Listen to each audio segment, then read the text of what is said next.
किसान भाइयों को हमारा नमस्कार। कुरुक्षेत्र भूमि न्यूज आज किसान भाइयों के लिए कृषि के नए तरीके, वैज्ञानिक तरीके से किए जाने वाले तरीके आप तक पहुंचाने का हमारा प्रयास। साथियों, फसल चक्कर, जी हां दोस्तों, एक एकड़ में हम कई फसलों को उगाकर खेती कर सकते हैं और पा सकते हैं वैज्ञानिक तरीके से लाभ। आज हम आपको लाइव तस्वीरों में दिखा रहे हैं।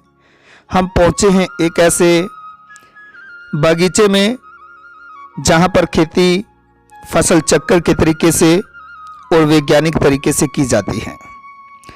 तो मुलाकात करेंगे अभी यहां के ऑनर से और जानकारी भी लेंगे कि प्रति एकड़ से हम क्या इनकम कर सकते हैं।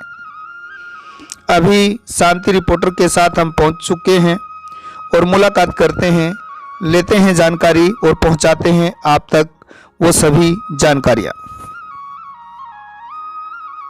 करो कि आप 1-2 एकड़ में ही खेती कर रहे हैं। अब मैं आपको 1-2 एकड़ खेती का भी कईयों के मॉडल दिखाता हूँ। आजकल जैसे नई तकनीक आ गई हाइड्रोपोनिक्स आ रही, जिसमें पानी में खेती होती है।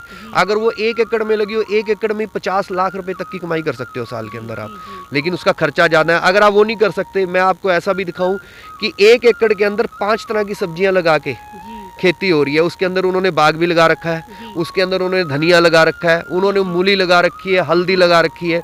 तो अगर उसका पूरा खर्चा निकाला जाए, 1 साल के अंदर 1 एकड़ से कम 5 से 6 लाख रुपए की कमाई फिर भी हो सकती है। जी, यानी कि फसल चक्र को अपनाकर हम अलग अलग फसलों को उगाकर भी आपको वैज्ञानिक तरीके जी से जी जी पद्धति से आपको खेती करनी जी पड़ेगी। जी वैज्ञानिक तरीके से खेती करके फसल चक्र को अपनाकर हम ज़्यादा मुनाफा कमा सकते हैं।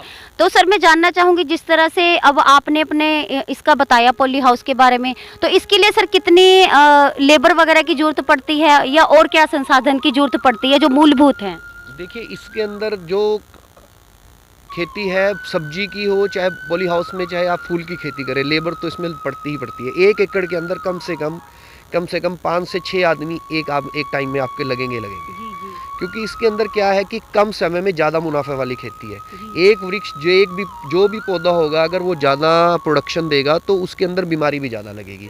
तो बीमारी ज़्यादा लगेगी, उसको ताकत भी उतनी चाहिए, उतनी उसको खाद चाहिए। तो खाद पानी के लिए, उसकी निराई गुड़ाई के लिए आदमी तो चाहिए। बिना आदमी का ये काम नहीं है। तो जब तक आदमी नहीं होंगे तो ये काम नहीं हो सकता। अगर कोई आदमी मेहनत नहीं कर सकता, जिसके पास लेबर नहीं है, उसको पॉली हाउस का विचार त्याग देना चाहिए। नहीं फिर वो परंपरागत खेती करे। अगर उसके पास मेहनत करनी है और आदमी है, काम कर सकता है, तभी पॉली हाउस लगाए, वरना ना लगाए। क्यों? इसमें टाइम भी खराब करेगा, पैसे भी खराब करेगा। जिसके पास मेहनत है, आदमी है, मैन पावर है, वही कर। जैसे मैं खुद तो मैं 1-1.5 घंटा आता हूँ, लेकिन बाकी लेबर जो है वो तो काम करते हैं, उनका डायरेक्शन देता है। हाँ, मतलब मेहनती है। और सबसे बड़ी बात, हमने लेबर काफ़ी रखी हुई है। जी जी जी। तो सर, जैसे आपने मुझे बहुत अच्छी जानकारी चैनल के माध्यम से दी, तो सर